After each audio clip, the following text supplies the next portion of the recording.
Join me as I take on the challenge of sharing my journey of uterine fibroid healing. So, getting diagnosed and the steps that I took to bring back my health and my happiness. Now, we're outside because this was the most quiet place I could find right now. So, please bear with me as we jump into this. I'm here because I'm a firm believer in quotes, affirmations, and stories as a method for helping people to shift their mindsets.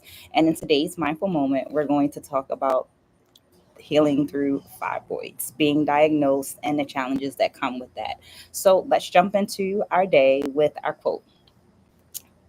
Here we go. Taking action is hard, but you know what? Enduring a painful situation can be its own hell. So here's three things I want you to remember. Number one, take an action towards your happiness. Number two, take an action towards your health. And number three, take an action towards your freedom. My name is Maya D, and I'm a storyteller by trade. I do so most often in the form of dancing, but in more recent times, I've been doing it through writing. So, about 4 years ago, I began collecting different quotes from wise women and using them as reminders, kind of like guides to get me through my day. I'm not quite sure why, but for some reason, I began to pair those quotes with affirmations, right? Things like, I am healthy, I am happy, I am wealthy. And I noticed this wonderful thing while journaling. I noticed a connection between the affirmations and what I was actually writing.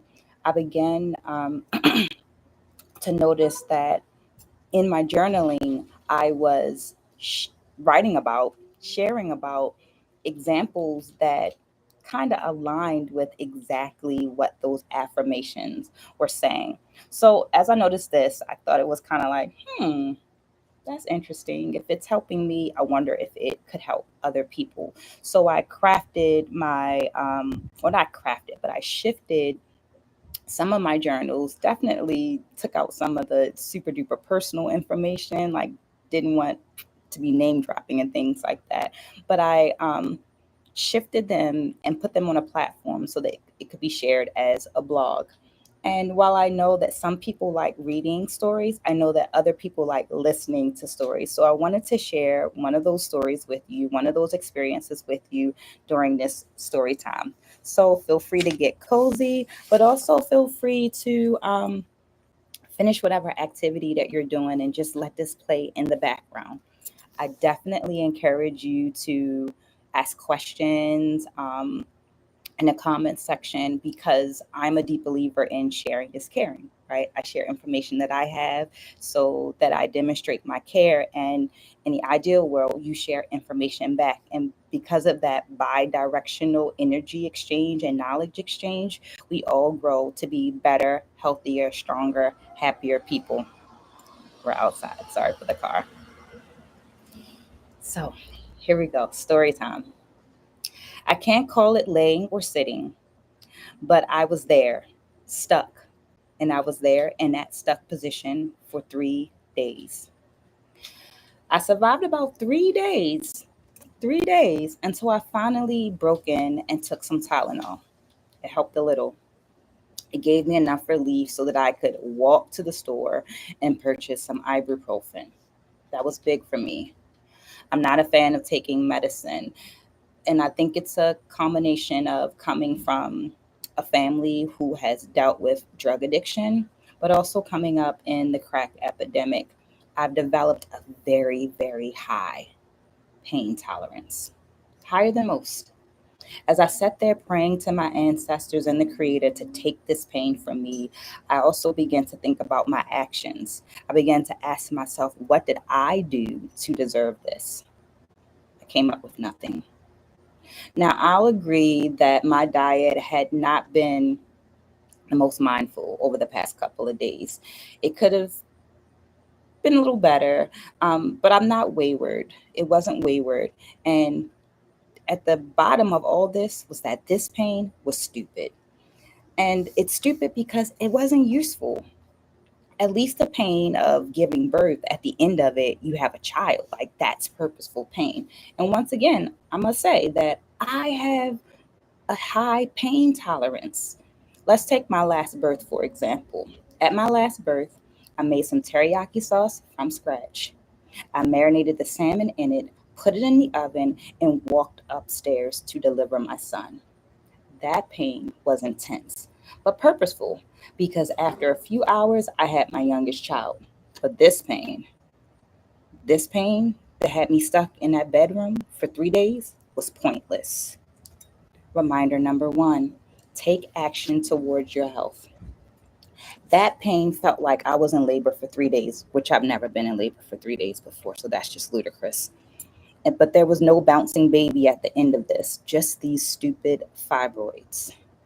Earlier in the month, I had an ultrasound and it confirmed that I had 4 fibroids.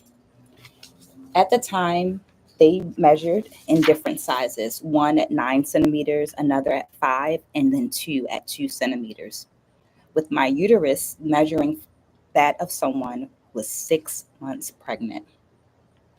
Now, the consistent pressure I was feeling and my extreme fatigue were all beginning to make sense. My doctor and I went over treatment options, one of which was a hysterectomy that she said she would not perform on me due to the size of my uterus. So here it is, my doctor is telling me, the one that I trust, that she does not feel comfortable. And I must add into this that I chose this doctor after a very thorough search. I trusted this doctor, but this doctor did not trust herself to perform, or did not feel comfortable enough to perform this surgery on me. Well, I'm not a fan of cutting or being cutting into, and I'm even less a fan of someone who does not know me cutting into me.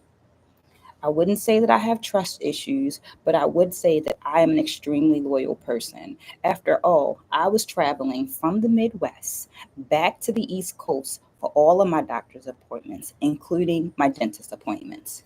Okay, I think that does sound like I have a bit of a trust issue. But don't we want to trust the people that we are leaving our lives up to? So I feel like it's legit. Here's what I did know. I needed a way to crawl out of this hell that these fibroids created. When I received the ultrasound results, I went into a serious research mode.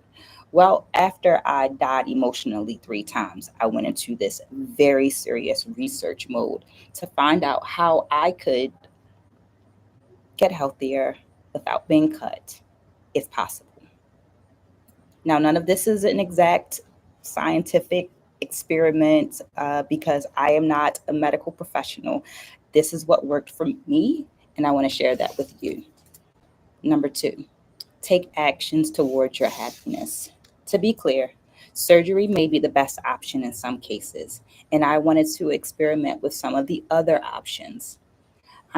My taking action was creating a daily regimen that included water, staying hydrated, very important, movement to promote circulation and maintain an ideal weight, cutting back on dairy and caffeine, and I love a good cup of coffee. Vitex was a supplement that I found to help maintain my hormonal balance. Roasted dandelion tea to promote a healthy liver functioning. Once again, detoxing. Black strap molasses to help with my iron levels, and sea moss to encourage the release of any extra mucus that was in my body. Journaling, releasing again that emotional release and getting clarity about my feelings. Protecting my peace. My circle of people became intentionally smaller.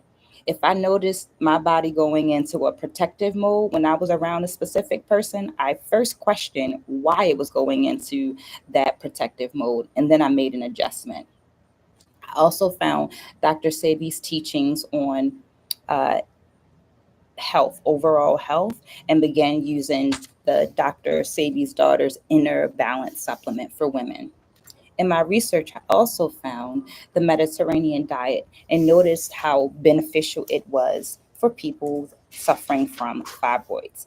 One of the things I also learned was to not call them my fibroids, to call them fibroids. We want to get them away from us and out of us if possible. Something to remember is that a diet is more than what you put in your mouth. It's the way you live your life. It's a lifestyle. A diet is an active thing that includes your daily actions. A Mediterranean lifestyle also includes increased value in eating with people that you care about, eating around loved ones, which was something that I truly miss living out in the Midwest away from my East Coast family. So I had to be very intentional about when I ate, what I ate, and who I ate with. My goal was to reduce the size of my uterine fibroids and to live a happy life with a healthy reproductive system without any type of surgery.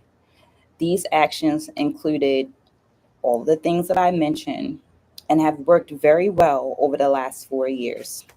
Reminder number three, take an action towards your freedom. I feel more present in my life and my uterus feels less full. I believe this lighter feel and the freedom is partially due to some of the reflective work that required me to look at my relationships, both with the people around me and with myself. The teachings of Queen Afua and other women in my community were instrumental in this part. I also experienced less pain. I have less bleeding during my cycle.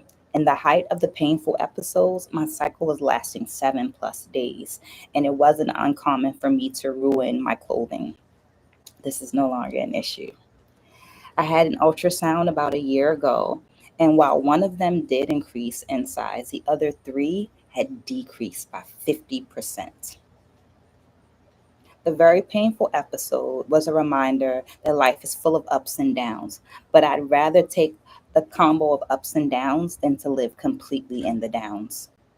I also feel, excuse me, I also feel more knowledgeable about my emotions and more emotionally prepared if a surgery is necessary. In the words of Whoopi Goldberg, taking action is hard, but you know what? Enduring a bad situation can be its own hell. I'll be sure to keep you posted on my journey and would love to hear some of your words of wisdom and your experience. Do you know someone that's suffering from fibroids? Are you suffering from fibroids? How are you or how are they managing that? Uh, Managing it, I should say. What's been most useful? What's that piece of information that you've gotten that has helped to keep you on your discipline path or to help motivate you to so that you can stay disciplined in some of your harder moments? Please share them with me in the comments below, and also check out the details. As I mentioned, journaling has been very instrumental in this process of allowing me to see what I'm feeling, allowing me to assess what I'm feeling, what I'm holding on to, and what I can take in more of. And affirmations have certainly been great. So if you look in the details, there's a link to some affirmations. And this is day eight of my 30 days of sharing my stories. As a way to open door for discussion and healing and growth mindset and all the wonderful things. I hope to see you tomorrow around the same time. Can't say in the same place. Maybe I'll be inside, not out on the porch. But I hope to hear from you soon. Take care. Have a great day.